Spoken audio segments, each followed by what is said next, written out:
Ini jadi presiden yang pertama itu berani melakukan terobosan luar biasa terkait pelayanan terhadap umat. Jadi Bapak Ibu sekalian, Kementerian Haji dan Umroh ini kenapa harus ada kementerian sendiri? Karena bagi Pak Prabowo, sektor haji dan umroh itu punya skala ekonomi yang besar sekali. Ada 3 juta orang yang setiap tahun itu berangkat ke Tanah Haram, ke Saudi Arabia. Yang antri banyak sekali dan itu punya potensi ekonomi yang luar biasa.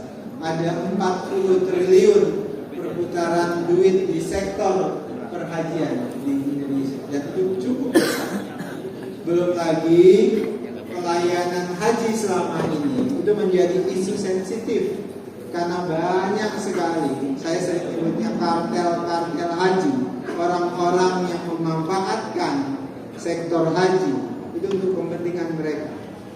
Nah, oleh sebab itu pada saat ini kami fokus pada upaya banyak perbaikan di sektor haji. Walaupun terus terang tidak mudah.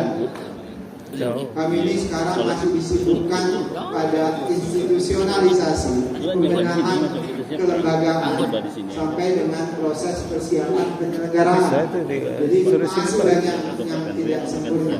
Nah, oleh sebab itu kami membutuhkan bantuan dari Bapak Ibu untuk sektor perhajian. Kan Pak Rektor, saya sedang mendorong universitas untuk mendorong pusat kajian haji, pusat ekonomi haji dan sebagainya. Kenapa? Karena haji ini sektor yang tertutup. Literasi perhajian itu masih rendah. Literatur perhajian itu masih rendah. Jadi orang-orang yang paham perhajian itu tidak banyak. Akibatnya apa? Ada kartel. Ada orang yang memanfaatkan kepentingan haji, kepentingannya untuk kelompok mereka saja. Yang masyarakat tidak tahu masalah perhajian, akhirnya mereka jadi komoditas. Nah, oleh sebab itu saya butuh nanti Universitas Muhammadiyah Bengkulu itu bisa bekerja sama dengan Kakanwil Kementerian Haji untuk mengembangkan literasi haji, penelitian haji.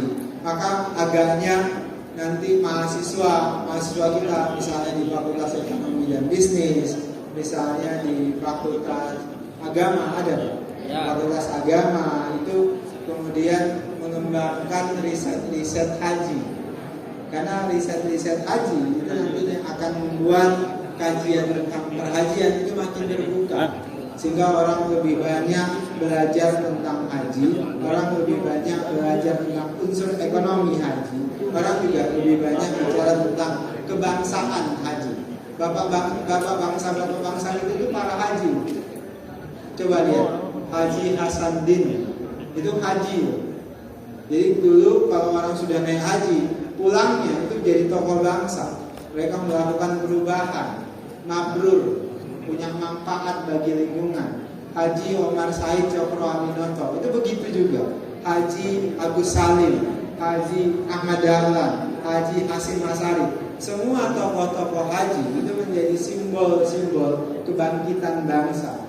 Nah, makanya Pak Prabowo sering menggunakan istilah ini eranya kebangkitan para haji-haji.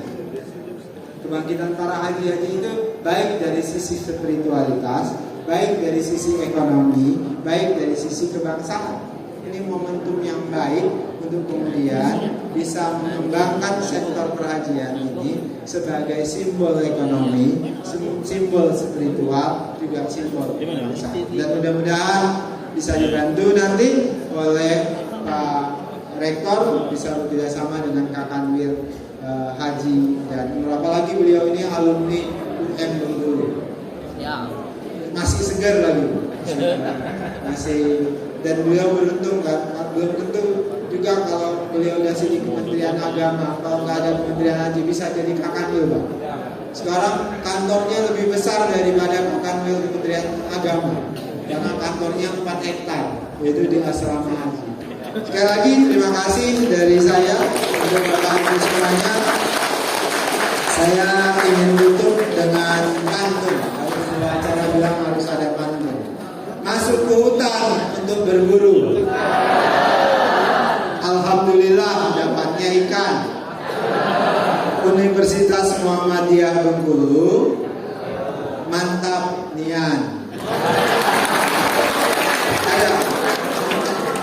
13 lagi Bu. Pergi haji ke kota Makkah. Diantarnya sama Pak Intihan. Dukung terus gerak Muhammadiyah untuk umat berkemajuan. Satu lagi Bu, pura-pura di atas perahu, pakai sepatu di pelataran.